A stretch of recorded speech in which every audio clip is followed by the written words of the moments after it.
أعوذ بالله من الشيطان الرجيم بسم الله الرحمن الرحيم من يشفع شفاعة حسنة يكن له نصيب منها ومن يشفع شفاعة سيئة يكن له كفل منها وكان الله على كل شيء مقيتا من يشفع شفاعة حسنة جس نے شفاعت کی اچھی شفاعت یکن لہ نصیب منہا تو اس کے لیے حصہ ہے اس میں سے ومن یشفع شفاعتا سیئہ جس نے سفارش کی بری سفارش یکن لہ کفل منہا تو اس کے لیے بھی ایک حصہ ہے اس میں سے وکان اللہ علی کل شیء مقیتا اور اللہ تعالی ہر چیز پر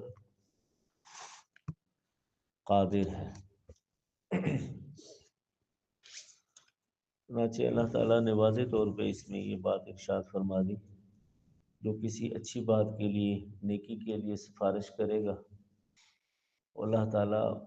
اس نیکی میں اس سفارش کرنے والے بندے کا بھی حصہ رکھا ہے، اس کو اجر و ثواب دے گا۔ اور جو کسی بری یا برائی کے لیے یا برے کام کے لیے سفارش کرے گا یا ناجائز سفارش کرے گا تو گناہ میں اس کے لیے حصہ ہوگا۔ جہاں ثواب کا تذکرہ آیا تو اللہ تعالیٰ نے نصیب کا لفظ استعمال فرمایا، اور جہاں پہ برائی کا لفظ آیا وہاں کفل کا لفظ استعمال فرمایا، لیکن عربی کے اعتبار سے دونوں کا معنی ہے کہ یہ حصہ، نصیب کا معنی بھی حصہ ہوتا ہے اور کفل کا معنی بھی حصہ ہے، کیونکہ نصیب جو ہے وہ اکثر عربی میں جب بھی استعمال ہو تو وہ نیکی میں حصہ جب ہوتا ہے یا نیک کاموں میں حصہ ہوتا ہے تو اس کے لیے نصیب کا لفظ ہی استعمال کرتا ہے، اور جب برائی میں کسی کا حصہ ہو تو وہاں پہ کفل کا عربی میں اکثر استعمال ہوتا ہے، اس لیے اللہ تعالیٰ نے نیکی کی جگہ پہ نصیب فرمایا اور برائی کی جگہ پہ کفل فرمایا۔ لیکن بعض دفعہ کفل بھی نیکی کے معنی میں استعمال ہو جاتا ہے، جس طرح قرآن مجید میں ہے کفلین من رحمت، کہ ان کو دگنا حصہ ملے گا اللہ کی رحمت سے۔ یہاں سفارش کے بارے میں جو ہے یہ ہے کہ جو مجبور بے کس ہو، بڑے تک بات نہ پہنچا سکتا ہو، لیکن کسی دوسرے بندے کو پتہ ہو کہ وہاں میری پہنچ ہے، میرا تعلق ہے، تو اگر وہ حق پر ہو اور صرف اللہ کی رضا جوئی کے لیے وہاں آگے بات پہنچائے تو اللہ تعالیٰ وہ آگے جس افسر کو اس نے بات پہنچائی ہے وہ اس بے کس کی مدد کر دے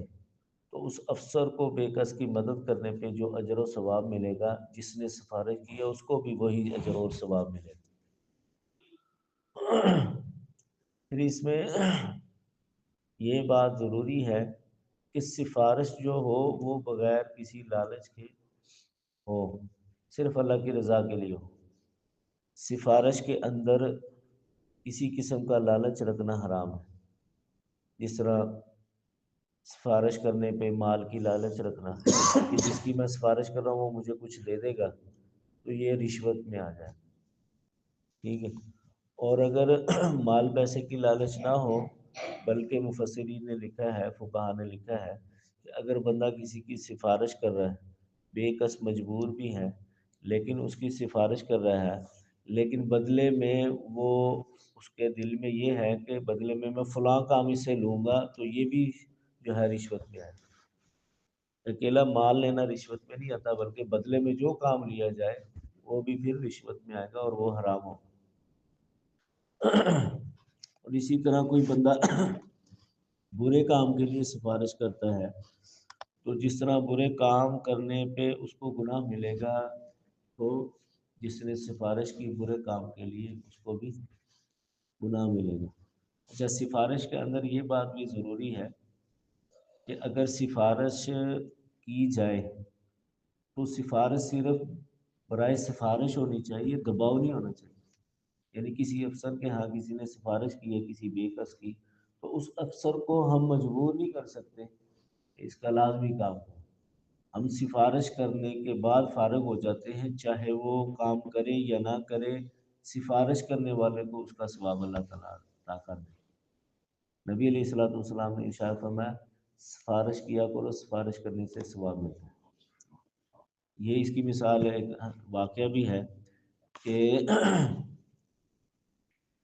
ایک کنیز تھی حضرت عائشہ رضی اللہ تعالیٰ عنہ کی غالباً، تو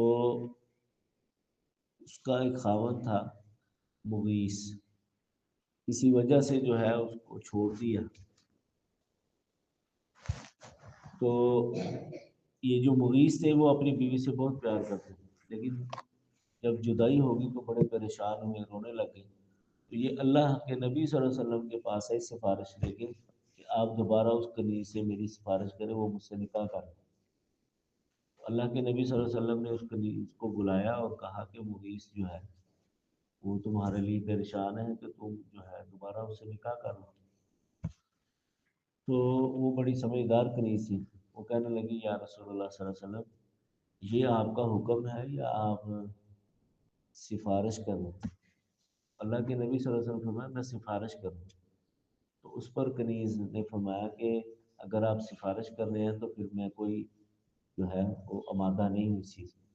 اللہ کے نبی صلی اللہ علیہ وسلم نے کوئی ناگواری کا اظہار نہیں کیا اور فرمایا ٹھیک ہے جیسے دیکھ لیں۔ تو یہاں اس واقعے سے پتہ چلتا ہے کہ سفارش کرنے والے کی اگر سفارش قبول نہیں کی گئی تو جس نے سفارش قبول نہیں کی اسے ناراض نہیں ہونا، اللہ کے نبی کنیز سے ناراض نہیں ہوئے۔ تو یہ ساری باتیں چھوٹی چھوٹی ہیں، مسائل ہیں، اس پہ بعض اوقات ہمارا دھیان نہیں ہوتا۔ یہ عام روٹین پہ بعض اوقات ہم رشتے کی بات کہیں لے کے جاتے ہیں، کوئی بڑا ہے خاندان کا، اس کو کہہ دیتے ہیں یار ہماری بچی کی یا ہمارے بچے کی فلاں گھر میں جا کے سفارش کر دو رشتے کی۔ اب وہ بڑا بندہ لے کے گیا سفارش، یار فلاں بچہ بڑا اچھا ہے تمہارے خاندان کا ہے، ادھر شادی کر لو۔ وہ شادی نہیں کرتے تو وہ بڑا بندہ ان سے ناراض ہو جاتا ہے، میرے کہنے پہ رشتہ کیوں نہیں دیا۔ تو اگر مسئلے کا اس کو پتہ ہوتا کہ سفارش قبول کرنا ضروری نہیں ہے تو یہ بندہ ناراض نہ ہوتا۔ یہ چھوٹے چھوٹے مسائل ہوتے ہیں، یہ معاشرت کے مسائل، اس پہ غور و فکر ہونا چاہیے، اس کا علم ہونا چاہیے، پھر ہمیں ان باتوں پہ جو ہے وہ بندہ صحیح طریقے سے عمل کرتا ہے تو پھر ثواب ہی لیتا ہے، گناہ نہیں لیتا۔ برے کام کے حوالے سے اللہ کے محبوب صلی اللہ علیہ وسلم نے فرمایا اگر کسی بندے نے قتل کے اندر 2 کلمے بھی کہہ دیے یعنی مدد کرنے میں، تو قیامت والے دن وہ بندہ جس نے قتل کرنے میں صرف 2 کلمے 2 لفظ ہی کہے تھے کسی کی مدد کرنے کے لیے، تو وہ قیامت میں اس حال میں آئے گا کہ اس کی پیشانی پہ لکھا ہوگا کہ یہ اللہ تعالیٰ کی رحمت سے محروم ہے اور مایوس ہے۔ تو اسے اندازہ کریں کہ جو برے کام میں سفارش یا مدد کرتے ہیں ان کا کیا حال ہے۔ اللہ تعالیٰ سے دعا ہے کہ اللہ تعالیٰ ہماری بری سفارش سے حفاظت فرمائے۔ آگے اللہ تعالیٰ نے ارشاد فرمایا وَكَانَ اللَّهُ عَلَىٰ كُلِّ شَيْءٍ مُقِیتًا، کہ اللہ تعالیٰ ہر چیز پر مقتدر ہے، یعنی قدرت رکھنے والا ہے، قادر ہے۔ یعنی جو اچھی سفارش کرتا ہے اللہ تعالیٰ اس پر قادر ہے کہ اس کو پھر ثواب بھی دے گا، اور جو بری سفارش کرنے والا اللہ تعالیٰ اس پر بھی قادر ہے تو اس کو پھر سزا دے گا۔ اللہ تعالیٰ سے دعا ہے کہ اللہ تعالیٰ ہمیں نیکی پر سفارش کرنے والوں میں شامل فرمائے، کبھی بھی برائی پر سفارش کرنے والوں میں شامل نہ فرمائے۔ دعا کریں۔